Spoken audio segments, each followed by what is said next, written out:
The Native Americans' Forgotten Victories. The History and Legacy of Early Battles Won by Indigenous Groups Before the Indian Wars. Written by Charles River Editors. Narrated by Casey Wayman. Most Americans have heard of the Little Bighorn, the 1876 battle in which a band of Lakota Sioux and their allies wiped out most of the 7th U.S. Cavalry under the command of George Armstrong Custer. The movie images are of fierce warriors in long eagle feather headdresses flowing behind them as they gallop across the plains on nimble Indian ponies.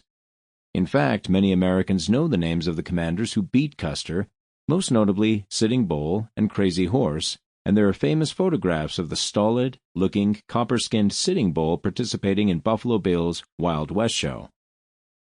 Children in schools also learn that there were more battles in the coming years as American settlers pushed west, and names like Geronimo are instantly famous after the U.S. Army's tough fight with the Apache. A few may even have learned of the formidable Comanches in the Texas Panhandle, and maybe even events like the Fetterman Massacre or the fights at Adobe Wells.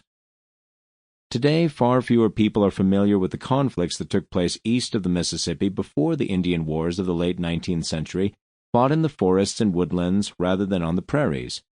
The names of a few of the tribes involved are well known: the Cherokee, Iroquois and Seminole and Choctaw, while other formidable groups like the Yamasee, Miamis, Delaware, Powhatan, and Shawnee are less known. As whites pushed west from the East Coast, there were fights against the Abenaki, and during the French and Indian War, 2 regiments of redcoats and colonial militia were decimated near what is now Pittsburgh. An alliance under Chief Pontiac threw the British and Americans out of the Great Lakes country for a time in the mid-18th century and had much to do with the fracture between colonies and the mother country.